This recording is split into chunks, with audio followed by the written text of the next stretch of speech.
ಎಲ್ಲ ಧ್ಯಾನ ಬಂಧುಗಳಿಗೆ, ಆತ್ಮ ಬಂಧುಗಳಿಗೆ ಅನಂತ ಕೋಟಿ ಕೋಟಿ ಪ್ರಣಾಮಗಳು. ಇಂದಿನ ಧ್ಯಾನ ಸ್ವಾಧ್ಯಾಯ ಸತ್ಸಂಗ ಕಾರ್ಯಕ್ರಮಕ್ಕೆ ತಮಗೆಲ್ಲರಿಗೂ ತುಂಬು ಹೃದಯದ ಸ್ವಾಗತ. ಮೊಟ್ಟ ಮೊದಲಿಗೆ ನಮ್ಮೆಲ್ಲರ ಧ್ಯಾನ ಗುರುಗಳಾದ ಪರಮ ಪೂಜ್ಯರಾದ ಬ್ರಹ್ಮರ್ಷಿ ಪಿತಾಮಹ ಡಾಕ್ಟರ್ ಸುಭಾಷ್ ಪತ್ರಿಜಿಯವರ ಚರಣ ಕಮಲಗಳಿಗೆ ವಂದಿಸುತ್ತ, ಗುರುಮಾತಾ ಸ್ವರ್ಣಮಾಲಾ ಅಮ್ಮನವರ ಪಾದಕಮಲಗಳಿಗೆ ನಮಿಸುತ್ತ, ನಮ್ಮೆಲ್ಲರ ಚೈತನ್ಯ ಶಕ್ತಿಯಾಗಿರ್ತಕ್ಕಂಥ ಮಹಾವತಾರ್ ಬಾಬಾ ಅವರನ್ನ ನಮ್ಮ ಮಂದಿರದಲ್ಲಿ ಸ್ಮರಿಸುತ್ತ, ನನ್ನ ಗುರುಗಳಾದ ತಟ್ವಾಲಿ ಬಾಬಾ, ಬರ್ಫಾನಿ ಬಾಬಾ, ಮಹದಾನಂದ ಬಾಬಾಜಿಯವರನ್ನ ನನ್ನ ಹೃದಯ ಮಂದಿರದಲ್ಲಿ ಸ್ಮರಿಸುತ್ತ, ನಮ್ಮ ಮಾರ್ಗದರ್ಶಕ ಗುರುಗಳಾದ ಡಾಕ್ಟರ್ ಜೀವಂದರ ಕೇತಪ್ಪ ಸರ್ ಅವರಿಗೆ ವಂದಿಸುತ್ತ, ಅಯ್ಯಪ್ಪ ಪಿಂಡಿ ಸರ್ ಅವರಿಗೆ ವಂದಿಸುತ್ತ, ಎಲ್ಲ ಆಸ್ಟ್ರಲ್ ಮಾಸ್ಟರ್ಸ್ ಗಳಿಗೆ, ಪಿರಾಮಿಡ್ ಮಾಸ್ಟರ್ಸ್ ಗಳಿಗೆ ವಂದಿಸುತ್ತ, ಸೀತಾ ಮಾತೆ, ಯಶೋಧರ ಮಾತೆ, ವಸುಂಧರ ಮಾತೆಯರಿಗೆ ವಂದಿಸುತ್ತ, ಅವರೆಲ್ಲರ ಚೈತನ್ಯ ಶಕ್ತಿಯೊಂದಿಗೆ ನಮ್ಮ ಚೈತನ್ಯ ಶಕ್ತಿಯನ್ನ ಅನುಸಂಧಾನಗೊಳಿಸುತ್ತಾ ನಾವಿಂದಿನ ಸ್ವಾಧ್ಯಾಯವನ್ನ ಆರಂಭಿಸೋಣ. ಮಾಸ್ಟರ್ಸ್, ನಿಮಗೆಲ್ಲ ಗೊತ್ತಿರೋ ಹಾಗೆ ನಾವು ಸತ್ಯ ಪಯಣ ಅಂತಕ್ಕಂಥ ಪುಸ್ತಕದ ಒಂದು ಸ್ವಾಧ್ಯಾಯವನ್ನ ಮಾಡ್ತಾ ಇದ್ವಿ. ಶ್ರೀಮತಿ ರೂಪಾ ವೆಂಕಟೇಶ್ ಅವರು ಬರೆದಿರ್ತಕ್ಕಂಥ ಒಂದು ಪುಸ್ತಕ ಇದು. ಸೊ ಈ ಚಕ್ರಗಳ ಬಗ್ಗೆ ನಾವು ಚರ್ಚೆ ಮಾಡ್ತಾ ಇದ್ವಿ. ಪ್ರತಿ ಆತ್ಮ ದೇಹ ಧರಿಸಿ ಈ ಭೂಮಿಗೆ ಬರ್ಬೇಕಾಗಿರ್ತಕ್ಕಂಥ ಒಂದು ಸಂದರ್ಭದಲ್ಲಿ 12 ಚಕ್ರಗಳನ್ನ ಮತ್ತು 12 ಜೊತೆ ವರ್ಣತಂತುಗಳನ್ನ ಅಳವಡಿಸಿ ಕಳಿಸ್ತಾರೆ ಅಂತ ಹೇಳ್ತಾರೆ. ಈ ಚಕ್ರಗಳು ಒಂದು ಸಂಪರ್ಕ ಕೊಂಡಿ ಇದ್ದ ಹಾಗೆ ಮೇಲಿನ ಲೋಕದ ಒಂದು ಅನುಭವಗಳನ್ನ ಪಡಿಲಿಕ್ಕೆ ಮತ್ತು ಭೂಮಿಯಲ್ಲಿರ್ತಕ್ಕಂಥ ಅನುಭವಗಳನ್ನ ಮೇಲಿನ ಲೋಕಕ್ಕೆ ವಿನಿಮಯ ಮಾಡ್ಲಿಕ್ಕೆ ಸಂಪರ್ಕ ಕೊಂಡಿ ಅಂತ ಹೇಳ್ತಾರೆ. ಪ್ರಾರಂಭದ 3 ಚಕ್ರಗಳ ಸ್ಥಾಯಿಯಲ್ಲಿ ಅಂದ್ರೆ ಮೂಲಾಧಾರ, ಸ್ವಾಧಿಷ್ಠಾನ ಮತ್ತು ಮಣಿಪುರ ಚಕ್ರದ ಸ್ಥಾಯಿಯಲ್ಲಿ ಆತ್ಮ ಮೂಲಭೂತವಾಗಿರ್ತಕ್ಕಂತಹ ಸೌಕರ್ಯಗಳಲ್ಲಿನೇ ವ್ಯಸ್ತನಾಗಿರೋದು, ಅಂದ್ರೆ ಸಂತಾನೋತ್ಪತ್ತಿ, ಭೌತಿಕ ಸುಖಗಳನ್ನ ಅರಸಿ ಅವುಗಳನ್ನ ಪಡೆಯುವುದರಲ್ಲಿನೇ ಮಗ್ನನಾಗಿರ್ತಕ್ಕಂಥದ್ದು ಕಂಡು ಬರುತ್ತೆ.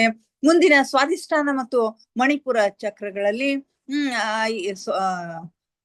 ಮುಂದಿನ ಚಕ್ರ ಅನಾಹತ ಮತ್ತು ವಿಶುದ್ಧಿ ಚಕ್ರಗಳ ಸ್ಥಾಯಿಯಲ್ಲಿ ಮೊದಲ ಸ್ಥಾಯಿಯಲ್ಲಿ ಪಡೆದಿರ್ತಕ್ಕಂಥ ಜ್ಞಾನವನ್ನ ಹೆಚ್ಚು ಮಾಡ್ಕೊಳ್ತಾ, ಈಗಾಗ್ಲೇ ತಮಗಿಂತನೂ ಮುಂದಿನ ಸ್ಥಾಯಿಯಲ್ಲಿರ್ತಕ್ಕಂಥ ಜನರ ಅನುಭವಿಗಳ ಮಾತುಗಳನ್ನ ಕೇಳ್ತಾ, ಅವರ ಅನುಭವಗಳನ್ನ ಕೇಳ್ತಾ,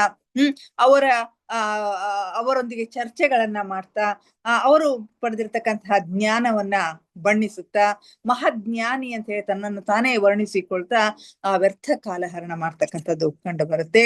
ತದನಂತರ ಆಜ್ಞಾಚಕ್ರಕ್ಕೆ ಬಂದಾಗ ಮಾತ್ರ ನಿಜವಾದ ಆತ್ಮದ ಒಂದು ಪ್ರಗತಿ.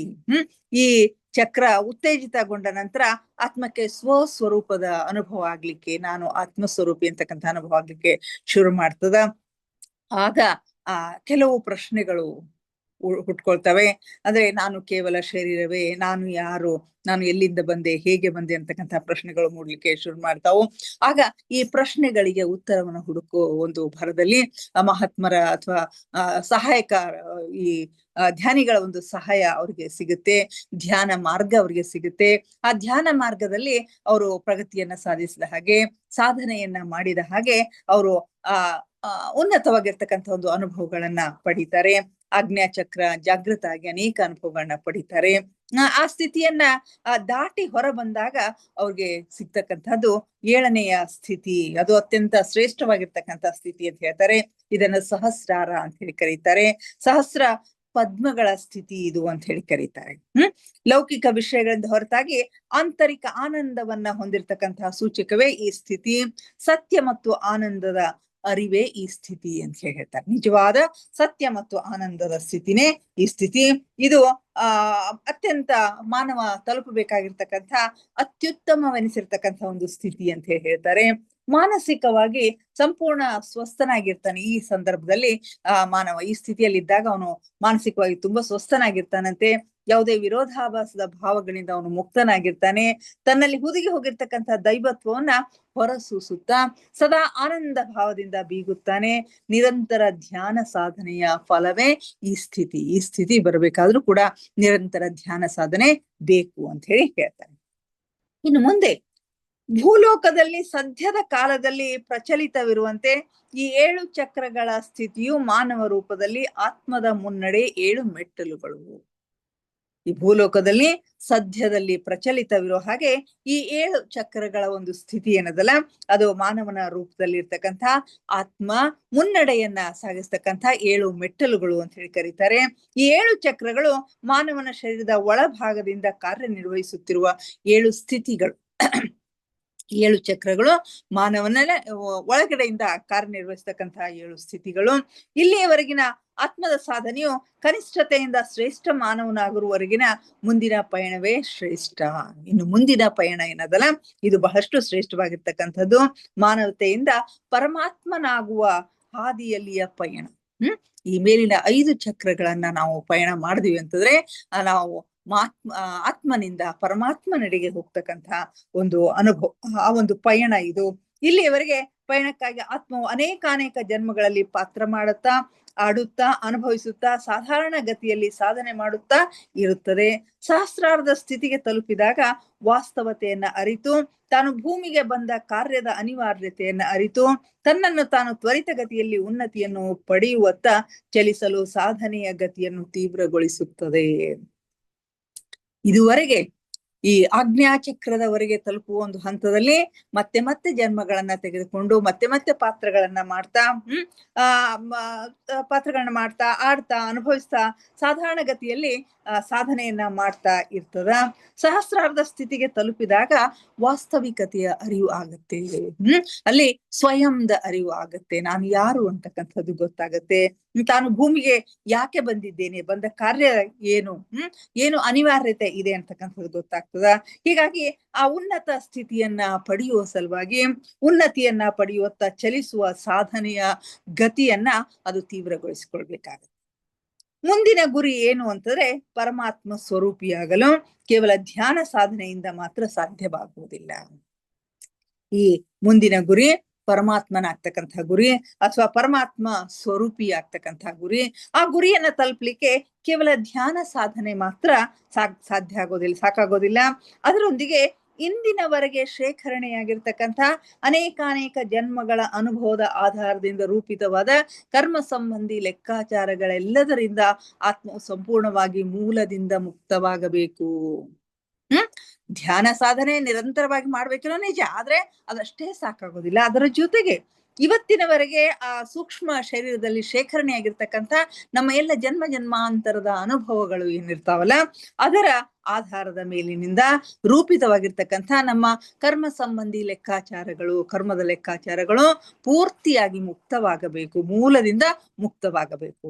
ಯಾವುದೇ ಸರಿ ತಪ್ಪುಗಳೆಂಬ ಭಾವನೆಗಳಿಂದ ಹೊರತಾಗಿ ತನ್ನೆಲ್ಲ ಪಾತ್ರಗಳನ್ನ ಕೇವಲ ಅನುಭವಗಳಿಗಾಗಿ ನಟಿಸಿರುವೆನೆಂಬ ಸತ್ಯಾಂಶವನ್ನ ಒಪ್ಪಿ ಮಾನವೇತರ ಎಲ್ಲಾ ಪಾತ್ರಗಳಿಂದ ತನ್ನನ್ನು ತಾನು ಬೇರ್ಪಡಿಸಿಕೊಂಡಾಗ ಮಾತ್ರ ಮುಂದಿನ ಸಂಪೂರ್ಣವಾಗಿ ಬೆಳಕಾಗುವುದು. ಸರಿ ತಪ್ಪುಗಳೆಂಬ ಭಾವನೆಗಳ ಹೊರತಾಗಿ ಇಲ್ಲಿ ಯಾವುದು ಸರಿನೂ ಇಲ್ಲ, ತಪ್ಪುನೂ ಇಲ್ಲ. ತಾನು ಬಂದಿರ್ತಕ್ಕಂಥದ್ದು ಏನು, ತನ್ನೆಲ್ಲ ಪಾತ್ರಗಳ ಗುರಿ ಏನು ಅಂತಾರೆ, ಕೇವಲ ಅನುಭವವನ್ನ ಪಡೆಯುವುದಕ್ಕಾಗಿ ನಾನು ನಟನೆಯನ್ನ ಮಾಡಿದ್ದೇನೆ, ಇಲ್ಲಿ ಪಾತ್ರವನ್ನ ಮಾಡಿದ್ದೇನೆ ಅಂತಕ್ಕಂಥ ಒಂದು ಸತ್ಯಾಂಶವನ್ನ ಒಪ್ಪಿಕೊಂಡು ಮಾನವೇತರ ಎಲ್ಲಾ ಪಾತ್ರಗಳಿಂದ ತನ್ನನ್ನ ತಾನ ಬೇರ್ಪಡಿಸಿಕೊಂಡು ಆಗ ಮಾತ್ರ ಮುಂದಿನ ಒಂದು ದಾರಿ ಅವರಿಗೆ ಸುಲಭ ಆಗುತ್ತೆ, ಸಂಪೂರ್ಣವಾಗಿ ಬೆಳಕನ್ನ ಕಾಣಲಿಕ್ಕೆ ಸಾಧ್ಯ ಆಗುತ್ತೆ ಅಂತಕ್ಕಂಥ ಮಾತನ್ನ ಹೇಳ್ತಾರೆ. ಆತ್ಮವು ಈ ನಿಟ್ಟಿನಲ್ಲಿ ನಿರ್ಧಾರ ಕೈಗೊಳ್ಳುವುದು ಅಷ್ಟು ಸುಲಭದ ಮಾತಲ್ಲ. ಈ ನಿಟ್ಟಿನಲ್ಲಿ ನಿರ್ಧಾರ ಕೈಗೊಳ್ತಕ್ಕಂಥದ್ದು ಅಷ್ಟು ಸುಲಭದ ಮಾತಲ್ಲ. ಮೊದಲ 7 ಚಕ್ರಗಳವರೆಗೆ ಪಯಣವು ಪ್ರತಿ ಆತ್ಮದ ಪಾಲಿಗೆ ಸುಖಕರವಾಗಿರ್ತಕ್ಕಂಥ ಪಯಣ. ಮೊದಲ 7 ಚಕ್ರಗಳ ಒಂದು ಪಯಣ ಏನದಲ್ಲ, ಇದು ಬಹಳಷ್ಟು ಆನಂದದಾಯಕವಾಗಿರ್ತಕ್ಕಂಥ ಸುಖಕರವಾಗಿರ್ತಕ್ಕಂಥ ಪಯಣ. ಆದರೆ ಮುಂದಿನ ಪಯಣ ಹಾಗಲ್ಲ. ಮುಂದಿನ 5 ಚಕ್ರಗಳ ಪಯಣವು ಮಾನವ ರೂಪದಲ್ಲಿದ್ದುಕೊಂಡೇ ಸಾಧಿಸಬೇಕಾದ ಪಯಣವಾದರೂ ಈ ಪಯಣದಲ್ಲಿ ಸ್ವಲ್ಪ ಜಾರಿದರೂ ಮತ್ತೆ 7 ಚಕ್ರಗಳಲ್ಲಿ ಸಿಲುಕಿಕೊಳ್ಳಬೇಕಾಗುತ್ತೆ. ಈ 5 ಚಕ್ರಗಳನ್ನು ಕೂಡ ಈ ಮಾನವ ಜನ್ಮದಲ್ಲಿನೇ ನಾವು ಸಾಧನೆ ಮಾಡ್ಬೇಕಾಗತ್ತೆ, ಈ ಪಯಣವನ್ನ ಕೈಕೊಳ್ಬೇಕಾಗತ್ತೆ.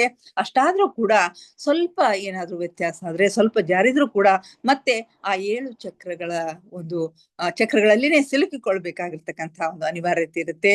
ಮುಂದಿನ ಪಯಣಕ್ಕೆ ಸಂಪೂರ್ಣ ಸ್ವಚ್ಛ ನಿರ್ಮಲ ಆತ್ಮದ ಅನುಭೂತಿ ಅವಶ್ಯಕ. ಮುಂದಿನ ಪಯಣವನ್ನ ಸಾಧಿಸ್ಬೇಕಾದ್ರೆ, ಮುಂದಿನ ಸ್ಥಿತಿಗಳನ್ನ ನಾವು ತಲುಪಬೇಕಾಗಿತ್ತು ಅಂತಂದ್ರೆ ಸಂಪೂರ್ಣವಾಗಿ ಸ್ವಚ್ಛವಾಗಿರ್ತಕ್ಕಂಥ ನಿರ್ಮಲವಾಗಿರ್ತಕ್ಕಂಥ ಆತ್ಮದ ಅನುಭೂತಿಯ ಅವಶ್ಯಕತೆ ಇದೆ ಅಂತ ಹೇಳಿ ಹೇಳ್ತಾರೆ. ಈ ಸಹಸ್ರಾರದ ಮುಂದಿನ ಸ್ಥಿತಿ, ಸಹಸ್ರಾರ ಅದರ ಮುಂದಿನ ಸ್ಥಿತಿ ಅಷ್ಟಾದಶ ಅಂತ ಹೇಳಿ ಕರಿತೀವಿ. 8ನೆಯ ಚಕ್ರ ಅದು. ಅಷ್ಟಾದಶ ನಾಮವೇ ಸೂಚಿಸುವಂತೆ 8 ದಿಕ್ಕುಗಳ ಒಡೆಯನೇ ಈ ಚಕ್ರದ ಸ್ಥಿತಿಯಲ್ಲಿರುವ ಆತ್ಮ. ಇದರ ಹೆಸರೇ ಸೂಚಿಸುವ ಹಾಗೆ 8 ದಿಕ್ಕುಗಳ ಒಡೆಯನೇ ಈ ಚಕ್ರದ ಸ್ಥಿತಿಯಲ್ಲಿ ಇರ್ತಕ್ಕಂಥ ಆತ್ಮ. ಸರ್ವ ಜೀವಿಗಳಲ್ಲಿಯೂ ಪ್ರೇಮವನ್ನು ತೋರುತ್ತಾ, ಸರ್ವ ಚರಾಚರಗಳನ್ನ ದೈವ ಸ್ವರೂಪದಿಂದ ಕಾಣುತ್ತಾ, ಧ್ಯಾನ ಸಾಧನೆಯೊಂದಿಗೆ ಪ್ರೇಮ ತತ್ವದ ಪ್ರಕಂಪನಗಳನ್ನು ಎಲ್ಲೆಡೆ ಹರಡುತ್ತಾ, ಪೂರ್ವ ಕರ್ಮಗಳನ್ನು ಕಳೆದು ಹೊಸ ಕರ್ಮಗಳಲ್ಲಿ ಸಿಲುಕದೆ ಸದಾ ದೈವತ್ವದೆಡೆಗೆ ಸಾಗುವ ಸಾಧನಾ ಮಾರ್ಗದಲ್ಲಿ ಮುನ್ನಡೆ ಸಾಧಿಸುವ ಆತ್ಮಗಳು 8ನೆಯ ಸ್ಥಿತಿಯನ್ನ ತಲುಪುವು. ಎಂಥ ಆತ್ಮಗಳು ಈ ಸ್ಥಿತಿಯನ್ನ ತಲುಪ್ತಾರೆ, ಅಷ್ಟಾದಶ ಸ್ಥಿತಿಯನ್ನ ತಲುಪ್ತಾರೆ ಅಂತಂದ್ರೆ, ಸದಾ ಧ್ಯಾನ ಸಾಧನೆಯನ್ನ ಮಾಡ್ತಾ, ಅದ್ರ ಜೊತೆಗೆ ಪ್ರೇಮ ತತ್ವದ ಪ್ರಕಂಪನಗಳನ್ನ ಹರಡುತ್ತಾ, ಸರ್ವ ಚರಾಚರಗಳಲ್ಲಿನೂ ದೈವ ಸ್ವರೂಪವನ್ನೇ ಕಾಣ್ತಾ, ಎಲ್ಲ ಚರಾಚರಗಳಲ್ಲಿ ದೈವ ಸ್ವರೂಪವನ್ನ ಕಾಣ್ತಾ, ಸರ್ವ ಧ್ಯಾನ ಸಾಧನೆಯ ಜೊತೆಗೆ ಪ್ರೇಮ ತತ್ವದ ಪ್ರಕಂಪನಗಳನ್ನ ಎಲ್ಲೆಡೆ ಹರಡುತ್ತಾ, ಪೂರ್ವ ಕರ್ಮಗಳನ್ನ ಕಳೆದು ಹೊಸ ಕರ್ಮಗಳಲ್ಲಿ ಸಿಲುಕದೆ, ಇದು ಬಹಳಷ್ಟು ಇಂಪಾರ್ಟೆಂಟ್ ಆಗಿರ್ತಕ್ಕಂಥದ್ದು. ಪೂರ್ಣ ಕರ್ಮಗಳನ್ನ ಕಳ್ಕೊಳ್ಳೋದ್ರ ಜೊತೆಗೆ ಹೊಸ ಕರ್ಮಗಳು ಆಗದ ಹಾಗೆ ಅವನು ನೋಡ್ಬೇಕು ಅಂತ ಹೇಳಿ ಆ ದೈವತ್ವದ ಎಡೆಗೆ ಸಾಗುವ ಒಂದು ಸಾಧನಾ ಮಾರ್ಗ ಇದಾಗಿದೆ ಅಂತ ಹೇಳ್ತಾರೆ. ಇಂಥ ಒಂದು ಮುನ್ನಡೆ ಸಾಧಿಸುವ ಆತ್ಮಗಳು 8ನೆಯ ಸ್ಥಿತಿಯನ್ನ ತಲುಪ್ತಾವು ಅಂತ ಹೇಳ್ತಾರೆ. ಸಹಸ್ರಾರದಿಂದ ಅಷ್ಟಾದಶ ಸ್ಥಿತಿಯೆಡೆಗಿನ ಪಯಣವು ಆತ್ಮದ ಅತಿ ದೊಡ್ಡ ಪರೀಕ್ಷೆ ಇದ್ದ ಹಾಗೆ. ಸಹಸ್ರಾರ ಚಕ್ರದಿಂದ ಅಷ್ಟಾದಶ ಚಕ್ರದವರೆಗೆ ತಲುಪಬೇಕಾಗಿತ್ತು ಅಂತಾರೆ ಈ ಸ್ಥಿತಿ ಏನದಲ್ಲ, ಇದು ಒಂದು ದುಸ್ಸಾಹಸದ ಒಂದು ಸ್ಥಿತಿ. ಇದು ಬಹಳಷ್ಟು ಕಷ್ಟಕರವಾಗಿರ್ತಕ್ಕಂಥ ಒಂದು ಬಹುದೊಡ್ಡ ಪರೀಕ್ಷೆ ಇದ್ದ ಹಾಗೆ. ಮಾನವನ ಪಾತ್ರದಲ್ಲಿ ಅಭಿನಯಿಸುತ್ತಾ ಮುಂದೆ ಸಾಗಿ ಈ ಸ್ಥಿತಿಯನ್ನು ತಲುಪುವುದು ದೊಡ್ಡ ದುಸ್ಸಾಹಸವೇ ಸರಿ ಅಂತ ಹೇಳ್ತಾರೆ. ಮಾನವನ ಪಾತ್ರದಲ್ಲಿ ಅಭಿನಯವನ್ನ ಮಾಡ್ತಾ ಈ ಸ್ಥಿತಿಯನ್ನ ತಲುಪೋದು ಅಷ್ಟು ಸುಲಭವಾಗಿರ್ತಕ್ಕಂಥದ್ದಲ್ಲ. ಇದರಿಂದಾಗಿ ಸಹಸ್ರಾರು ಆತ್ಮಗಳು ಮುಂದಿನ ಸ್ಥಿತಿಗೆ ತಲುಪುವುದು ಬಹಳಷ್ಟು ವಿರಳ. ಇದು ತುಂಬಾ ಕಷ್ಟವಾಗಿರೋದ್ರಿಂದ ಈ ಸ್ಥಿತಿಯನ್ನ ತಲುಪೋದು ಬಹಳಷ್ಟು ಆತ್ಮಗಳಿಗೆ ಸಾಧ್ಯ ಆಗೋದಿಲ್ಲ. ಆದ ಕಾರಣ ಅನೇಕ ಆತ್ಮಗಳು ಜನನ ಮರಣ ಚಕ್ರದಲ್ಲಿಯೇ ಸಿಲುಕಿಕೊಳ್ಳುತ್ತವೆ. ಹಾಗಾಗಿ ಮುಂದಿನ ಹಂತಕ್ಕೆ ಏರ್ಲಿಕ್ಕೆ ಸಾಧ್ಯವಾಗದೇನೆ ಅನೇಕ ಆತ್ಮಗಳು ಈ ಜನನ ಮರಣ ಚಕ್ರದಲ್ಲಿ ಸಿಲುಕೊಳ್ತಾವು. ಛಲದಿಂದ ಅಷ್ಟಾದಶ ಸ್ಥಿತಿಗೇರಿದ ಆತ್ಮಗಳು ಮಾನವ ರೂಪಿ ದೈವವೆಂದು ಕರೆಯಲ್ಪಡುತ್ತವೆ. ಯಾವ ಆತ್ಮಗಳು ಛಲ ಬಿಡದೇನೆ ಆ ಎಲ್ಲ ಗುಣಗಳನ್ನ ಅಳವಡಿಸಿಕೊಂಡು ದೈವ ಮೇಲಿನ ಸ್ಥಿತಿಗೆ ಈ ಅಷ್ಟಾದಶ ಸ್ಥಿತಿಯನ್ನ ತಲುಪಿದ್ರು ಅಂತಂದ್ರೆ ಅವುಗಳಿಗೆ ಮಾನವ ರೂಪಿ ದೈವ ಅಂತ ಹೇಳಿ ಕರೀತಾರೆ. ಇಂಥವರು ದೇವ ಮಾನವರಾಗಿ ರೂಪುಗೊಳ್ತಾರೆ, ದೇವ ಮಾನವರು ಅಂತ ಅವ್ರಿಗೆ ಕರೀತಾರೆ. ಇಂಥವರ ನಡೆ ನುಡಿಗಳಲ್ಲಿ ದೈವಿ ಗುಣಗಳ ಸಾಕ್ಷಾತ್ಕಾರವನ್ನು ನಾವು ಕಾಣಬಹುದು. ಇಂಥವರ ನಡೆ ನುಡಿಗಳಲ್ಲಿ ದೈವಿ ಗುಣದ ಸಾಕ್ಷಾತ್ಕಾರ ಕಾಣಿಸುತ್ತೆ. ಸುತ್ತಲೂ ಪಸರಿಸಿದಲ್ಲೆಲ್ಲ ದೈವಿ ಗುಣಗಳನ್ನ ಕಾಣುತ್ತಾ ದೈವಿಕತೆಯನ್ನು ಎಲ್ಲರಲ್ಲೂ ಪ್ರಸರಿಸುತ್ತಾ ಎಲ್ಲರನ್ನೂ ತನ್ನತ್ತ ಸೆಳೆಯುತ್ತಾ ಎಲ್ಲರನ್ನೂ ತನ್ನ ಪ್ರಕಂಪನಗಳಲ್ಲಿ ಪ್ರಭಾವಿಸ್ತಾ ಇರ್ತಾರೆ ಈ ಜನ. ಈ ಸ್ಥಿತಿಯ ಉತ್ತೇಜನದಿಂದಾಗಿ ಬಂಗಾರದ ಬಣ್ಣದ ಪ್ರಕಂಪನಗಳು ಮಾನವನ ಶರೀರದ ಸುತ್ತಲೂ ಪಸರಿಸಲ್ಪಡುತ್ತದೆ. ಈ ಒಂದು ಸ್ಥಿತಿಯನ್ನ ತಲುಪಿರ್ತಕ್ಕಂಥ ದೈವ ಮಾನವ ಏನಿರ್ತಾರಲ್ಲ, ದೇವದತ್ತವಾಗಿರ್ತಕ್ಕಂಥ ದೇವ ಮಾನವರು ಯಾರು ಇರ್ತಾರಲ್ಲ, ಅವರ ಸುತ್ತಲೂ ಬಂಗಾರ ವರ್ಣದ ಒಂದು ಪ್ರಕಂಪನ ಇರ್ತದ ಅಂತ ಹೇಳ್ತಾರೆ. ಇಂತಹ ಶ್ರೇಷ್ಠ ಸ್ಥಿತಿಯಲ್ಲಿ ನಿಲುವು ಆತ್ಮದ ಪಾಲಿನ ಶ್ರೇಷ್ಠ ಸಾಧನೆ. ಇದು ಯಾವುದೇ ಒಂದು ಆತ್ಮದ ಪಾಲಿನ ಬಹುದೊಡ್ಡ ಶ್ರೇಷ್ಠವಾಗಿರ್ತಕ್ಕಂಥ ಸಾಧನೆ ಅಂತ ಹೇಳಿ ಹೇಳ್ತಾರೆ. ಇನ್ನು ನವರತ್ನ, ನವಗ್ರಹಗಳೆಂಬ ಪದಗಳು ಪ್ರಚಲಿತವಿರುವುದನ್ನ ಕಂಡಿದ್ದೀರಿ. 9ನೆಯ ಸ್ಥಿತಿಯ ದ್ಯೋತಕವೇ ಈ ನವರತ್ನಗಳು. 9ನೆಯ ಸ್ಥಿತಿ ನವಯಾಮಿ ಅಂತ ಹೇಳಿ ಕರೀತಾರೆ. ನವಯಾಮಿ, ಇಲ್ಲಿ ನವರತ್ನಗಳು ನವಗ್ರಹಗಳು ಅಂತಕ್ಕಂಥ ಪದಗಳನ್ನ ನಾವು ಕಂಡಿರ್ತೀವಿ. ಈ 9ನೆಯ ಸ್ಥಿತಿಯ ದ್ಯೋತಕ ಈ ನವರತ್ನಗಳು. ಅಂದ್ರೆ 9ನೆಯ ಸ್ಥಾಯಿಯನ್ನು ಉತ್ತೇಜಿಸಿಕೊಂಡ ಆತ್ಮಗಳನ್ನು ಸೂಚಿಸುವ ಪದಗಳು ಇವು. 9ನೆಯ ಒಂದು ಚಕ್ರದ ಒಂದು ಸ್ಥಿತಿಯನ್ನ ಪಡ್ಕೊಂಡಿರ್ತಕ್ಕಂಥ ಆತ್ಮಗಳ ಒಂದು ಸ್ಥಿತಿ ಇದು ಅಂತ ಹೇಳ್ತೀವಿ. ಅಷ್ಟಾದಶ ಸ್ಥಿತಿಯಲ್ಲಿ ಹೆಚ್ಚಿನ ಸಾಧನೆಯಿಂದ ದೈವತ್ವದ ಪ್ರಕಂಪನಗಳಿಂದ ಸಮೃದ್ಧಗೊಂಡ ಆತ್ಮವು ತನ್ನ ಬಂಗಾರದ ತೇಜಸ್ಸಿನ ಪ್ರಕಂಪನಗಳ ಸಮೇತ 9ನೆಯ ಸ್ಥಾಯಿಗೆ ಅಡಿ ಇಡುತ್ತವೆ. ಅಷ್ಟಾದಶ ಸ್ಥಿತಿಯನ್ನ ಪಡೆದು ತನ್ನ ದೈವತ್ವದ ಒಂದು ಪ್ರಕಂಪನಗಳಿಂದಾಗಿ ತನ್ನ ಒಂದು ಬಂಗಾರ ವರ್ಣದ ಒಂದು ತೇಜಸ್ಸಿನ ಪ್ರಕಂಪನಗಳ ಸಮೇತವಾಗಿ 9ನೆಯ ಸ್ಥಾಯಿಗೆ ಅಡಿಯನ್ನ ಇವು ಇಡ್ತಾವೆ. ಈ ಸ್ಥಾಯಿಗೆ ಬಂದಾಗ ಹೆಚ್ಚಿನ ಸಾಧನೆಯನ್ನು ಮುಂಚಿತವಾಗಿ ಮಾಡಿ 11ನೇ ಚಕ್ರದ ಸ್ಥಾಯಿಯಲ್ಲಿರುವ ಸಾಧಕರಿಂದ ಈ ಆತ್ಮಗಳಿಗೆ ಬೋಧನೆಗಳು ದೊರೆಯುತ್ತವೆ. ಈ 9ನೇ ಸ್ಥಿತಿಯಲ್ಲಿ ಇದ್ದಂತ ಸಂದರ್ಭದಲ್ಲಿ ಇವರಿಗಿಂತಲೂ ಹೆಚ್ಚಿನ ಸಾಧನೆಯನ್ನ ಮಾಡಿರ್ತಕ್ಕಂಥ ಈ 11ನೆಯ ಒಂದು 11ನೇ ಚಕ್ರದ ಸ್ಥಾಯಿಯಲ್ಲಿ ಇರ್ತಕ್ಕಂಥ ಸಾಧಕರಿಂದ ಈ ಆತ್ಮಗಳಿಗೆ ಬೋಧನೆಗಳು ಸಿಗ್ತಾವಂತೆ. 9ನೆಯ ಸ್ಥಿತಿಯಲ್ಲಿರುವ ಮಾನವರಿಗೆ ಹಿರಿಯ ಸಾಧಕರಿಂದ ದೊರೆತ ಬೋಧನೆಗಳ ಸಹಕಾರದಿಂದ ಹಾಗೂ ತನ್ನಲ್ಲಿ ಇರ್ತಕ್ಕಂಥ ದೈವತ್ವದ ಸಹಯೋಗದಿಂದ ಭೂಲೋಕಕ್ಕೆಲ್ಲ ಶಾಂತಿ ಹಾಗೂ ಜ್ಞಾನವನ್ನು ಹಂಚುವ ಕಾರ್ಯನಿಮಿತ್ತವಾಗುತ್ತದೆ. ಈ ಸ್ಥಿತಿಯನ್ನ 9ನೇ ಸ್ಥಿತಿಗೆ ತಲುಪಿರ್ತಕ್ಕಂಥ ಆತ್ಮಗಳಿಗೆ ತನ್ನಲ್ಲಿರ್ತಕ್ಕಂಥ ಜ್ಞಾನದ ಜೊತೆಗೆ ತನಗಿಂತಲೂ ಮುಂದುವರೆದಿರ್ತಕ್ಕಂಥ ಆತ್ಮಗಳಿಂದ ಅವರಿಗೆ ಜ್ಞಾನ ಬೋಧನೆ ಸಿಗ್ತಾ ಇರುತ್ತೆ. ಅದೆಲ್ಲದರ ಒಂದು ಪರಿಣಾಮದಿಂದಾಗಿ ಅವ್ರಿಗೆ ಏನು ಕೆಲಸ ಸಿಗುತ್ತೆ ಅಂತಂದ್ರೆ ಈ ಭೂಲೋಕದಲ್ಲೆಲ್ಲ ಶಾಂತಿ ಹಾಗೂ ಜ್ಞಾನವನ್ನ ಹಂಚತಕ್ಕಂಥ ಒಂದು ಕೆಲಸವನ್ನ ಇವರಿಗಾಗಿ ನಿಮಿತ್ತಗೊಳಿಸಲಾಗತ್ತೆ. ಹೆಚ್ಚು ಹೆಚ್ಚು ಜ್ಞಾನವನ್ನ ಹಂಚಿದಂತೆ ಆತ್ಮದ ಸಾಧನಾ ಮಟ್ಟವು ಏರುತ್ತಾ ಸಾಗುತ್ತದೆ. ನೋಡ್ರಿ, ಸಾಧನೆ ಕೇವಲ ಧ್ಯಾನ ಮಾಡೋದ್ರಿಂದ ಸಾಧನೆ ಸಾಧ್ಯ ಆಗೋದಿಲ್ಲ.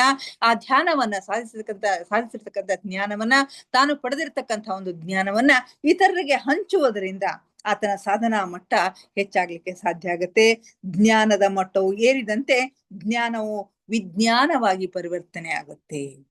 ಈ ಆತ್ಮದ ಜ್ಞಾನದ ಮಟ್ಟ ಹೆಚ್ಚಾದ ಹಾಗೆ ಆ ಜ್ಞಾನವು ವಿಜ್ಞಾನವಾಗಿ ಪರಿವರ್ತನೆ ಆಗತ್ತೆ.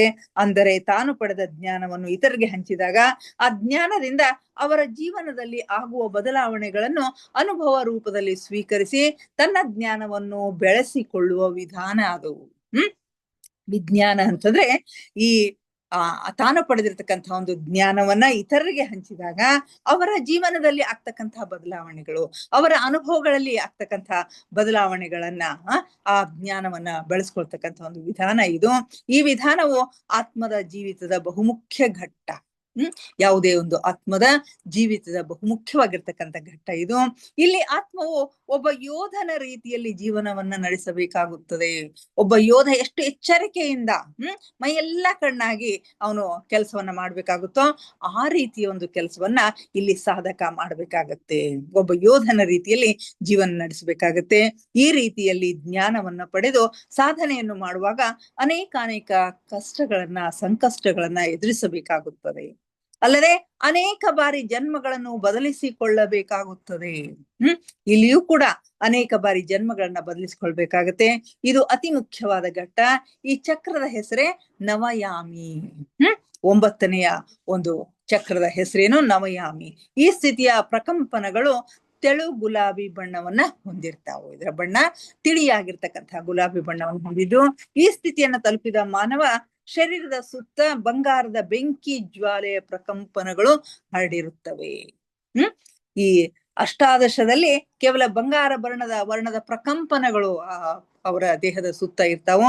ಇಲ್ಲಿ ಈ ಸ್ಥಿತಿಯನ್ನ, ನವಯಾಮಿ ಸ್ಥಿತಿಯನ್ನ ತಲುಪಿರ್ತಕ್ಕಂಥ ಒಂದು ಮಾನವನ ಶರೀರದ ಸುತ್ತ ಬಂಗಾರದ ಬೆಂಕಿ ಜ್ವಾಲೆಯ ಪ್ರಕಂಪನಗಳು ಹರಡಿರ್ತವೆ. ಈ ಸ್ಥಿತಿಯಲ್ಲಿ ಪರಿಣಿತಿಯನ್ನು ಹೊಂದುತ್ತಾ ಆತ್ಮವು ತನ್ನ ಮುಂದಿನ ಗುರಿಯಾದ 10ನೆಯ ಚಕ್ರದ ಸ್ಥಾಯಿಯತ್ತ ದಾಪುಗಾಲನ್ನು ಹಾಕ್ತಾ ಇರುತ್ತೆ. 10ನೆಯ ಚಕ್ರದ ಸ್ಥಿತಿ ದಶಹರ. 10ನೆಯ ಚಕ್ರ ಯಾವುದು? ದಶಹರ. ಈ ಸ್ಥಿತಿಯನ್ನ ತಲುಪಿದ ಆತ್ಮವು ವಿಜ್ಞಾನವನ್ನಾಗಿ ಪರಿವರ್ತಿಸಿಕೊಂಡ ತನ್ನ ಜ್ಞಾನವನ್ನ ವಿಶ್ವದ ಇತರ ಲೋಕಗಳೊಡನೆ ಹಂಚಿಕೊಳ್ಳಲು ಅವುಗಳ ಸಂಪರ್ಕವನ್ನ ಸಾಧಿಸುತ್ತದೆ. ಈ 10ನೆಯ ಸ್ಥಿತಿಯಲ್ಲಿ, ದಶಹರ ಸ್ಥಿತಿಯಲ್ಲಿ ಆತ್ಮವು ತನ್ನಲ್ಲಿರ್ತಕ್ಕಂಥ ಒಂದು ಜ್ಞಾನವನ್ನ ವಿಜ್ಞಾನವನ್ನಾಗಿ ಪರಿವರ್ತಿಸಿಕೊಂಡ ತನ್ನ ಜ್ಞಾನವನ್ನ ವಿಶ್ವದ ಇತರ ಲೋಕಗಳ ಜೊತೆಗೆ ಹಂಚುವುದರ ಸಲುವಾಗಿ ಆ ಎಲ್ಲ ಲೋಕಗಳ ಸಂಪರ್ಕವನ್ನ ಇದು ಸಾಧಿಸುತ್ತೆ. ಅಲ್ಲಿಯ ಜೀವಿಗಳೊಡನೆ ಸಂಪರ್ಕ ಸಾಧಿಸಿ ಅಲ್ಲಿಯ ಜೀವನಗಳ ಬಗೆಗಿನ ಜ್ಞಾನವನ್ನು ಸಹ ಪಡೆಯುವ ಸಾಮರ್ಥ್ಯವನ್ನ ಇದು ಸಿದ್ಧಿಸಿಕೊಳ್ಳುತ್ತೆ. ಇತರ ಲೋಕಗಳೊಡನೆ ಸ್ನೇಹ ಹಾಗೂ ಜ್ಞಾನ ವಿನಿಮಯ ಭೂಲೋಕದ ಮೇಲಿನ ಅನೇಕ ಪ್ರಾಯೋಗಿಕತೆಗಳಿಗೆ ದಾರಿ ಮಾಡಿಕೊಡುತ್ತದೆ. ಇತರ ಲೋಕಗಳ ಜೊತೆಗೆ ಸಹಯೋಗವನ್ನ ಸ್ನೇಹವನ್ನ ಬೆಳೆಸುತ್ತೆ, ಜ್ಞಾನದ ವಿನಿಮಯವನ್ನ ಮಾಡುತ್ತೆ, ಭೂಲೋಕದ ಮೇಲಿನ ಅನೇಕ ಪ್ರಾಯೋಗಿಕತೆಗಳಿಗೆ ದಾರಿ ಮಾಡಿಕೊಡುತ್ತೆ. ಇಂತಹ ಪ್ರಾಯೋಗಿಕತೆಗಳು ಮಾನವನ ಅಭಿವೃದ್ಧಿಗೆ ಮತ್ತು ಆ ದೇಶದ ಜಗತ್ತಿನ ಅಭಿವೃದ್ಧಿಗೆ ಸಾಧ್ಯ ಆಗುತ್ತೆ. ಹಾಗೆಯೇ ಅದರ ದುರ್ಬಳಕೆಯಿಂದ ಇಡೀ ಭೂಮಂಡಲವೇ ಅಧೋಗತಿಯನ್ನ ಪಡೀತದೆ.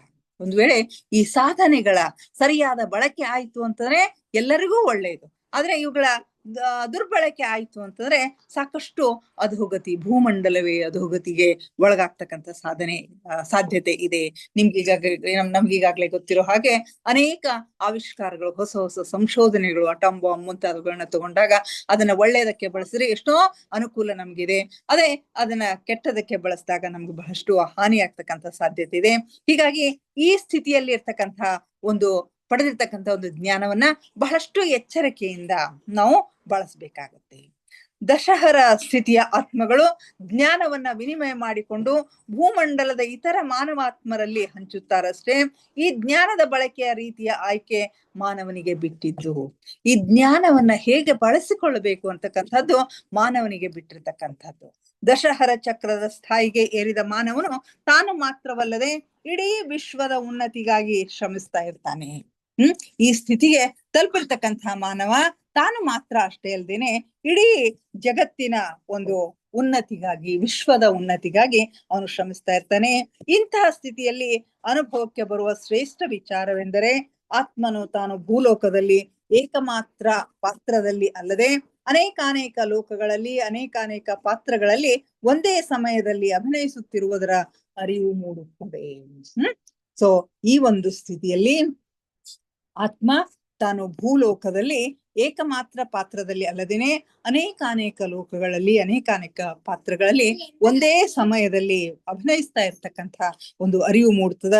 ಈ ಅರಿವಿನ ನಂತರ ಆತ್ಮವು ತನ್ನ ಸ್ಥಿತಿಯನ್ನು ಉತ್ತಮಗೊಳಿಸಿಕೊಳ್ಳುವುದರ ಮೂಲಕ ತಾನು ನಿರ್ವಹಿಸುತ್ತಿರುವ ಎಲ್ಲಾ ಪಾತ್ರಗಳ ಅರಿವನ್ನು ಪಡೆಯಬಹುದಾಗುತ್ತದೆ. ಈ ಅರಿವಿನಿಂದ ಆತ್ಮದ ಸಾಧನಾ ಮಟ್ಟ ದುಪ್ಪಟ್ಟಾಗತ್ತೆ. ಇಂತಹ ಒಂದು ಅರಿವಿನಿಂದ ಆತ್ಮದ ಸಾಧನೆಯ ಮಟ್ಟ ಹೆಚ್ಚಾಗತ್ತೆ. ಈ ಅರಿವಿನಿಂದ ಅಷ್ಟೇ ಅಲ್ಲದೇನೆ ತಾನು ಭೂಮಿಯಲ್ಲಿ ನಡೆಸುತ್ತಿರುವ ಸಾಧನಾ ಕ್ರಮವನ್ನ ತನ್ನ ಇತರ ಪಾತ್ರಗಳಲ್ಲಿ ಕೂಡ ನಿರ್ವಹಿಸುವ ಚಾಕಚಕ್ಯತೆಯನ್ನ ಅದು ಪಡೆದಿರ್ತದ. ಇಂತಹ ಆತ್ಮಗಳನ್ನ ವಿಶ್ವಾತ್ಮಗಳು ಅಂತ ಹೇಳಿ ಕರೀತಾರೆ. ಇಂತಹ ಉನ್ನತ ಸ್ಥಿತಿಯನ್ನ ಪಡೆದ ಆತ್ಮಗಳು ಸರ್ವವನ್ನು ಆತ್ಮದ ಸ್ಥಿತಿಯಲ್ಲಿ ಕಾಣುತ್ತವೆ. ಸರ್ವರಲ್ಲೂ ಪ್ರೀತಿ ಸೌಹಾರ್ದತೆಯನ್ನ ಹಂಚುವ ಕಾರ್ಯವನ್ನ ನಿರ್ವಹಿಸ್ತವೆ ಅಂತಕ್ಕಂಥ ಮಾತುಗಳನ್ನ ಹೇಳ್ತಾರೆ. ಇಲ್ಲಿಗೆ ಇವತ್ತಿನ ಸ್ವಾಧ್ಯಾಯವನ್ನ ಮುಗಿಸೋಣ ಮಾಸ್ಟರ್ಸ್. ದಯವಿಟ್ಟು ಎಲ್ಲರೂ ಧ್ಯಾನಕ್ಕೆ ಸಿದ್ಧರಾಗಿ ಒಂದೇ ಒಂದು ನಿಮಿಷ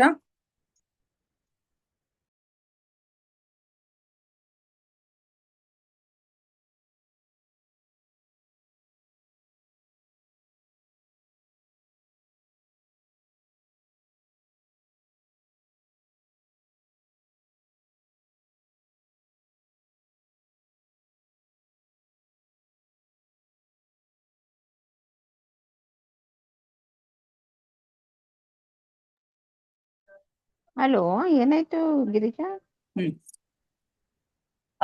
ದಯವಿಟ್ಟು ಎಲ್ಲರೂ ಧ್ಯಾನಕ್ಕೆ ಸಿದ್ಧರಾಗಿ. ನನ್ ಮೊಮ್ಮಗ ಬಂದ್ ಗದ್ದಲ್ ಮಾಡ್ಲಿಕ್ಕತ್ತಿದ್ದ, ಅದಕ್ಕೆ ಆಯ್ತಾಯ್ತ್ರಿ ಮೇಡಮ್, ನಡೀತದ. ಅವು ದೇವ್ರಿದ್ದಂಗ ಮಕ್ಕಳು. ದೇವ್ರ ಇದ್ದಂಗೆ ಖರೆ ಬಂದು ಸುಮ್ನೆ ಕೂಡಂಗಿಲ್ರಿ. ಇಲ್ಲೇ ನನ್ ಮೊಮ್ಮಗಳನ್ನ ಇಲ್ಲೇ ಅಳ ಆಕಿನ ಎನ್ಕೆ ಮಾಡ್ಲತ್ತ. ಹೌದು. ದಯವಿಟ್ಟು ಧ್ಯಾನಕ್ಕೆ ಸಿದ್ಧರಾಗಿ ಯಾವುದಾದ್ರೂ ಸ್ಥಿರ ಸುಖಾಸನದಲ್ಲಿ ಕುಳಿತುಕೊಳ್ಳಿ. ಚೇರ್ ಮೇಲೆ ಕುಳಿತಿದ್ರೆ ಕಾಲುಗಳನ್ನ ಕ್ರಾಸ್ ಮಾಡ್ಕೊಳ್ರಿ. ಕೈ ಬೆರಳುಗಳನ್ನ ಒಂದ್ರೊಳಗೊಂದು ಸೇರಿಸ್ಕೊಳ್ರಿ.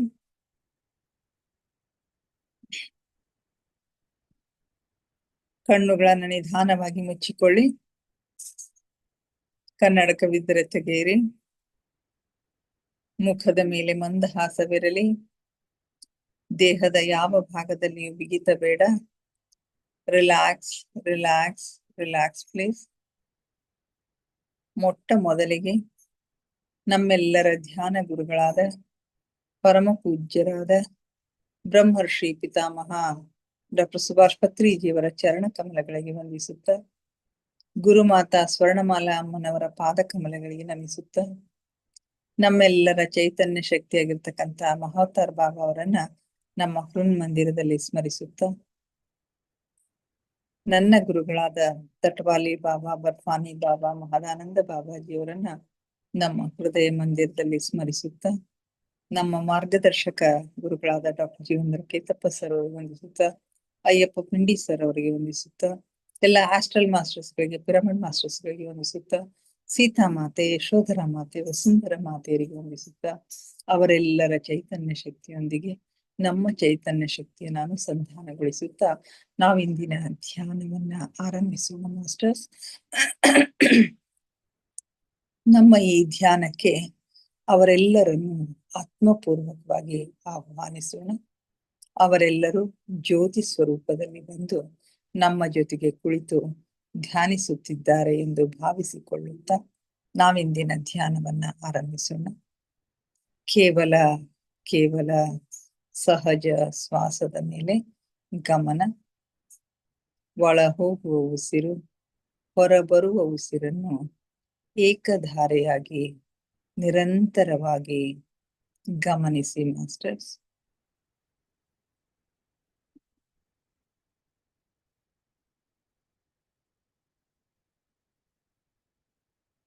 ಯಾವ ಆಲೋಚನೆಗಳು ಬೇಡ. ಆಲೋಚನೆಗಳು ಬಂದರೆ ಅವುಗಳನ್ನ ಬದಿಗೆ ಸರಿಸಿ ಮತ್ತೆ ಉಸಿರಿನ ಮೇಲೆ ಗಮನ ಕೇಂದ್ರೀಕರಿಸಿ ಮಾಸ್ಟರ್ಸ್. ಒಂದೊಂದು ಉಸಿರು ನಿಮ್ಮ ಗಮನಕ್ಕೆ ಬಾರದೆ ಹೋಗದಿರಲಿ. ಪ್ರತಿಯೊಂದು ಉಸಿರು ಅಷ್ಟೇ ಪ್ರಾಮುಖ್ಯತೆಯನ್ನ ಪಡೆದಿರ್ತಕ್ಕಂಥದ್ದು. ಯಾವಾಗ ನಿಮ್ಮ ಗಮನ ಸಂಪೂರ್ಣವಾಗಿ ಉಸಿರಿನ ಮೇಲೆ ಕೇಂದ್ರೀಕೃತವಾಗುತ್ತದೆಯೋ ಆಗ ನಿಮ್ಮ ಆಲೋಚನೆಗಳು ಶೂನ್ಯವಾಗುತ್ತವೆ, ಮನಸ್ಸು ಶಾಂತವಾಗುತ್ತದೆ, ಧ್ಯಾನ ಸಿದ್ಧಿಸುತ್ತದೆ.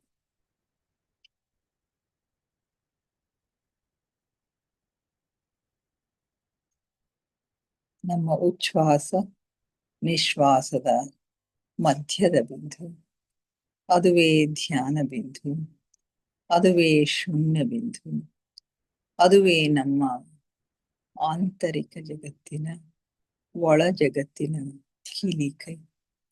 ಅಲ್ಲಿ ಒಂದು ಕ್ಷಣ ನಿಲ್ಲುವ ಅಭ್ಯಾಸ ಮಾಡಿ ಮಾಸ್ಟರ್ಸ್. ನಿಮಗಾಗಿ ನಿಮ್ಮ ಆಂತರಿಕ ಜಗತ್ತು ತೆರೆದುಕೊಳ್ಳುತ್ತದೆ. ಅಲ್ಲಿನ ಅದ್ಭುತಗಳನ್ನ ಅನುಭವಿಸಿ ಮಾಸ್ಟರ್ಸ್.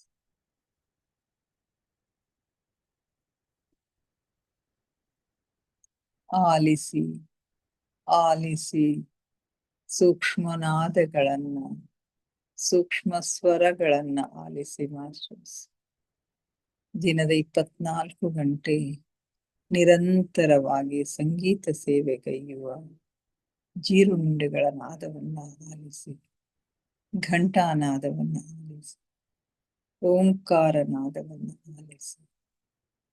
ನೀವೆಷ್ಟು ಸೂಕ್ಷ್ಮಗಳನ್ನು ಆಲಿಸಲು ಸಮರ್ಥರಾಗಿರೋ ಅಷ್ಟು ನಿಮ್ಮ ಒಳಲೋಕದ ಆಗುಹೋಗುಗಳು, ಮೇಲು ಲೋಕದ ಆಗುಹೋಗುಗಳು ನಿಮ್ಮ ಗಮನಕ್ಕೆ ಸ್ಪಷ್ಟವಾಗಿ ಗೋಚರಿಸುತ್ತವೆ ಮಾಸ್ಟರ್ಸ್.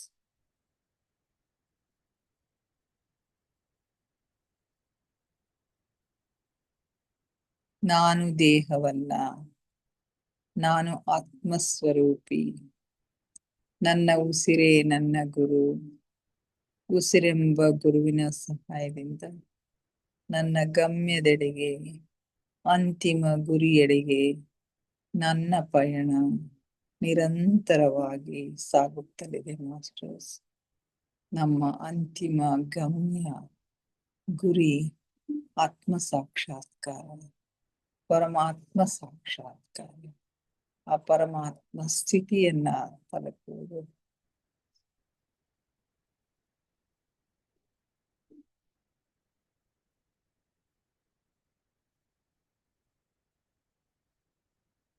ಜ್ಞಾನ ಆಳವಾಗ್ತಾ ಇದೆ, ಉಸಿರು ನಿಧಾನವಾಗ್ತಾ ಇದೆ, ಉಸಿರು ನಿಧಾನವಾಗುತ್ತಾ ನಿಧಾನವಾಗುತ್ತಾ ಚಿಕ್ಕದಾಗುತ್ತಾ ಚಿಕ್ಕದಾಗುತ್ತಾ ನಮ್ಮ ಭ್ರೂ ಮಧ್ಯದಲ್ಲಿ ಸ್ಥಿರಗೊಳ್ತಾ ಇದೆ.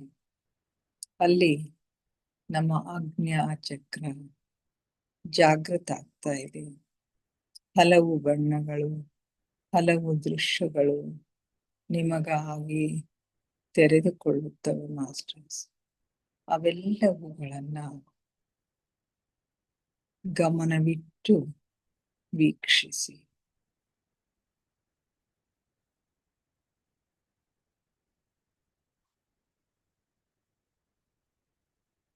ಆಳವಾದ ಧ್ಯಾನದ ಹಾಲ್ಗಡಲಿನಲ್ಲಿ ನಿಮ್ಮನ್ನು ನೀವು ಮುಳುಗಿಸಿ ಮಾಸ್ಟರ್ಸ್. ಆಲಿಸಿ, ಆನಂದಿಸಿ, ಆಹ್ಲಾದಿಸಿ. ಆ ಪರಮ ಸಖ್ಯವನ್ನ, ಪರಮಾತ್ಮನ ಸಾನ್ನಿಧ್ಯವನ್ನ ಅನುಭವಿಸಿ ಮಾಸ್ಟರ್ಸ್. ಪರಮ ಪ್ರಕಾಶದೊಂದಿಗೆ, ಪರಂಜ್ಯೋತಿಯೊಂದಿಗೆ ಲೀನವಾಗಿ ಮಾಸ್ಟರ್ಸ್.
ಹ್ಮ್.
ಕೊನೆಯ 5 ನಿಮಿಷ ಮಾಸ್ಟರ್ಸ್.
ಕೊನೆಯ 2 ನಿಮಿಷ ಮಾಸ್ಟರ್ಸ್.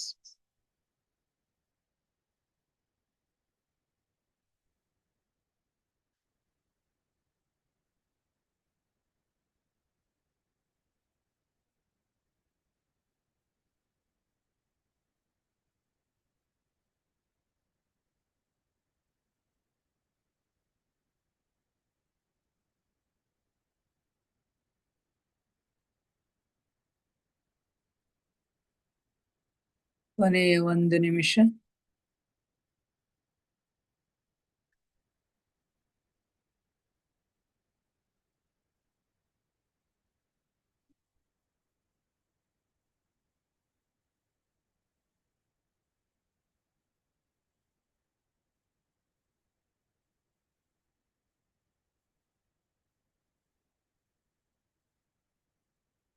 Thirty seconds.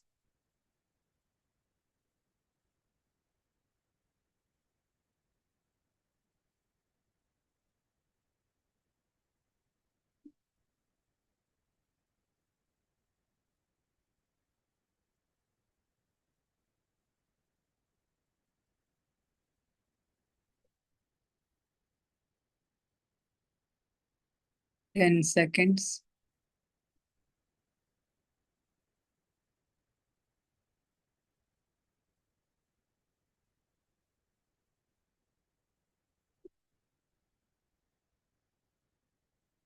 Five, 4, 3, 2, 1, 0. ನಿಧಾನವಾಗಿ ನಿಮ್ಮ ಕೈ ಬೆರಳುಗಳನ್ನ ಬಿಡಿಸ್ಕೊಂಡು ಕಣ್ಣಿನ ಮೇಲೆ ಇಟ್ಕೊಳ್ಳಿ ಮಾಸ್ಟರ್ಸ್. For 5 seconds. 5, 4, 3, 2, 1, 0. ನಿಧಾನವಾಗಿ ನಿಮ್ಮ ಕಣ್ಣುಗಳ ಮೇಲಿನ ಕೈಗಳನ್ನ ತೆಗೀರಿ. ಕಣ್ಣುಗಳನ್ನ ನಿಧಾನವಾಗಿ ಓಪನ್ ಮಾಡಿ masters. Thank you, thank you, thank you everybody. ನಮ್ಮ ಧ್ಯಾನಕ್ಕೆ ಶಕ್ತಿಯನ್ನು ನೀಡಿ ನಮ್ಮೊಂದಿಗೆ ಕುಳಿತು ಧ್ಯಾನಿಸಿದ ಎಲ್ಲ ಮಾಸ್ಟರ್ಸ್ಗಳಿಗೆ ಅನಂತ ಕೋಟಿ ಕೋಟಿ ಧನ್ಯವಾದಗಳನ್ನ ಅರ್ಪಿಸುತ್ತಾ, ನನ್ನೊಂದಿಗೆ ಧ್ಯಾನಿಸಿದ ತಮಗೆಲ್ಲರಿಗೂ ಅನಂತ ಧನ್ಯವಾದಗಳನ್ನ ಅರ್ಪಿಸುತ್ತಾ, thank you, thank you, thank you everybody.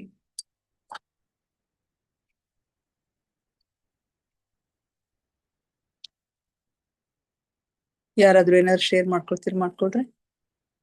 Madam 8ನೇ ಚಕ್ರದ ಹೆಸರು ಹೇಳಿದ್ರೇನ್ರಿ?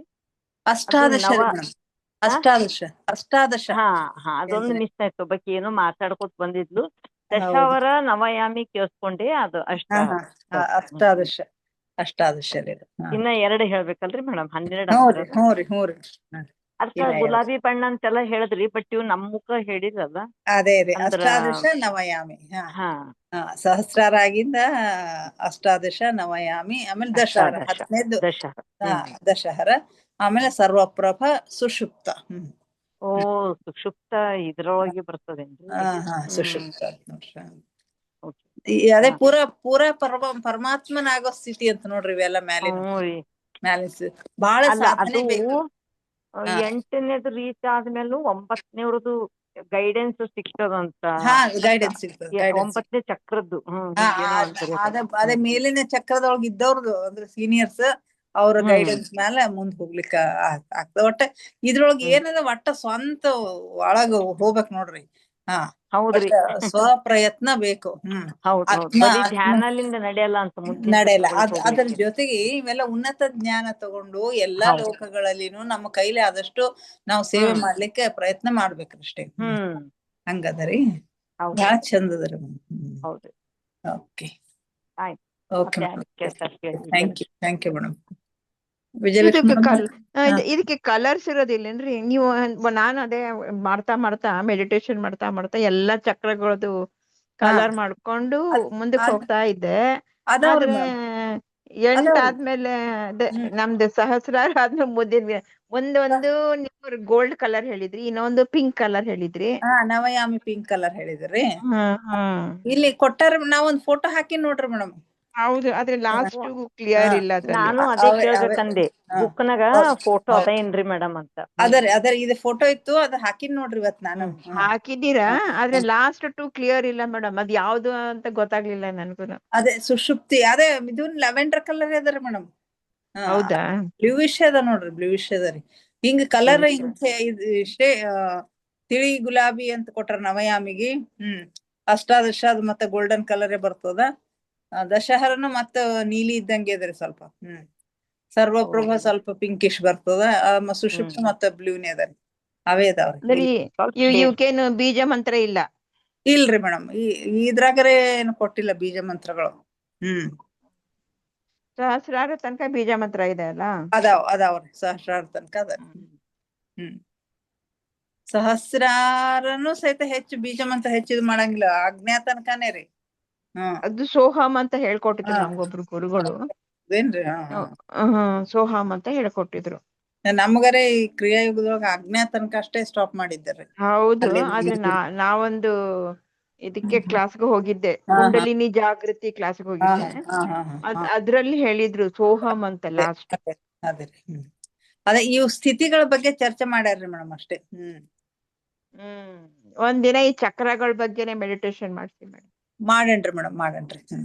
ಒಂದ್ಸರಿ ಅವ್ರು ರೂಪಾ ವೆಂಕಟೇಶ್ ಅವ್ರಿಗೆ ಇನ್ವೈಟ್ ಮಾಡೇನ್ರಿ ಮೇಡಮ್ ಒಂದ್ಸರಿ.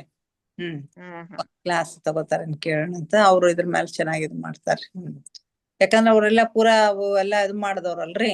ನಮ್ದು ಏನಾಗ್ತದ, ಬುಕ್ಕಿಶ್ ಲ್ಯಾಂಗ್ವೇಜ್, ಬುಕ್ಕಿಶ್ ನಾಲೆಜ್ ಆಗ್ತದ ನಮ್ದು ಆಕ್ಚುಲಿ. ಎಷ್ಟೊಂದು ವಿಷಯ ಗೊತ್ತಾಯ್ತು. ಆಗ್ತಾವ ಬಿಡ್ರಿ, ಅದೇ ಪುಸ್ತಕದಿಂದ ತಿಳ್ಕೊಳ್ಳೋದು ಇಷ್ಟೇ. ಇನ್ನ ಬಾಳ ಡೀಪ್ ಹೋಗ್ಬೇಕ್ರಿ ಮೇಡಮ್, ಅಂದಾಗ ಗೊತ್ತಾಗ್ತದ್ರಿ. ಇವೆಲ್ಲಾನು ಡೀಪ್ ಹೋದಂಗ ಸ್ವಂತ ಅನುಭವಕ್ ಬಂದಾಗ ಗೊತ್ತಾಗ್ತಾವ್ರಿ. ಈ ಸಂಸಾರದಲ್ಲಿ ಇದ್ದೀವೆಲ್ಲ ಮಾಡೋದ್ ತುಂಬಾ ಕಷ್ಟ ಇದೆ. ಸಂಸಾರದಲ್ಲಿ ಇದ್ದೇ ಹೋಗ್ಬೇಕಂತಾರ ನೋಡ್ರಿ ಇವೆಲ್ಲಾ ಹಂತಕ್ಕ. ಮೆಡಿಟೇಷನ್ ಮಾಡ್ಬೇಕಂದ್ರೆ ಒಂದೊಂದ್ಸಲ ಆಗೋದಿಲ್ಲ. ಹೌದೌದ್ರಿ. Okay madam, okay madam. ತುಂಬಾ ಚೆನ್ನಾಗ್ ಬರ್ತಾ ಇದೆ ಪುಸ್ತಕ.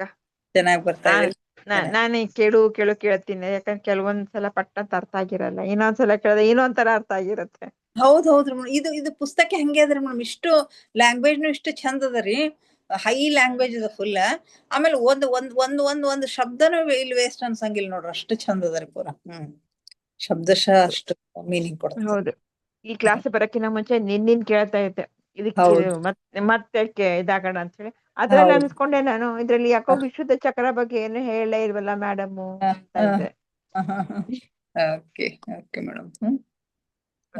Thank you. ಯಾಕಂದ್ರೆ ಅದೇ ಅಲ್ಲಿ ಯಾವ ಕೂಡ್ಸೆ ಇದು ಮಾಡ್ಯಾರಲ್ರಿ, ವಿಶುದ್ಧ ಚಕ್ರ ಆಜ್ಞಾಕ್ ಹೋಗಿಂದ ಹೆಚ್ಚಿನ ಸ್ವಯಂದ ಅರಿವು ಆಗೋದು ಆಜ್ಞಾಕ್ ಹೋದಾಗ. ನಾನ್ ಯಾರು ಅನ್ನೋದು, ನಾನು ಆತ್ಮ ಅನ್ನೋದು ಅರ್ಥ ಆಗದ ಅಲ್ಲಿಂದ ನಿಜವಾದ ಪ್ರಗತಿ ಶುರು ಆಗ್ತದ. ಅಲ್ಲಿ ತನಕ ನಾವು ಕೆಳಗಿನ ಇದ್ರೊಳಗೆ ಇರ್ತೀವ್ರಿ ಹೆಚ್ಚು ಕಡಿಮೆ. ಅಷ್ಟೇ. ಇದು ಎಲ್ಲ ಓದ್ತಾ ಇದ್ರೆ ನಾವ್ ಎಲ್ಲಿದ್ದೀವಿ ಅಂತ ಈ ಬಾಳ ಯೋಚನೆ ಮಾಡಕ್ ಆಗ್ತಾ ಇದೆ ಈಗ. ಹೌದ್ರಿ ಮೇಡಮ್. ನಾವು ಅನಿಸಿದ ಮಟ್ಟಿಗೆ ನಾವು ನಡುವಿನ ಹಂತದೊಳಗೆ ನಾವು ಇದ್ರಲಿಂದ ಅನಾಹತಲಿಂದ ಆಜ್ಞೆ ಆ ಹಂತದೊಳಗೆ ಇದೀವಿ ಅಂತ ಅನಸ್ತದ್ರಿ. ಹೌದು, ನನಗೆ ಒಂಥರ ಅದೇ ನಿಮ್ಮನ್ನ ನೀವು ಅರ್ಥ ಮಾಡ್ಕೊರ, ನೀವ್ ಎಲ್ಲೆದಿರಿ ಅನ್ನೋದು ನೀವು ಮುಂದ್ ಹೇಳ್ತಾರ್ರಿ ಮೇಡಮ್. ಎಲ್ಲೆದಿರಿ ಅನ್ನೋದು ನೀವು ತಿಳ್ಕೊರಿ, ನಿಮ್ಗೆ ಇನ್ನ ಸಾಧನೆ ಎಲ್ಲಿ ಹೋಗ್ಬೇಕು, ಎಲ್ಲಿ ತಲುಪ್ಬೇಕು ಅನ್ನೋದು ಉದ್ದೇಶ ಇಟ್ಕೊಂಡು ನೀವು ಇದು ಮಾಡ್ರಿ ಅಂತಾರ್ರಿ. ಯೋಚನೆ ಮಾಡ್ತಾ ಇದ್ದೆ, ನಾ ಎಲ್ಲಿದ್ದೀನಿ ಅಂತ ಯೋಚನೆ ಮಾಡ್ತಾ ಇದ್ದೀನಿ. Okay madam. Okay, thank you. Okay, bye. ಮತ್ತೆ ನಾಳೆ ಭೇಟಿಯಾಗೋಣ ಇನ್ನಷ್ಟು ಧ್ಯಾನ, ಸ್ವಾಧ್ಯಾಯ, ಸತ್ಸಂಗದೊಂದಿಗೆ. Thank you. Thank you.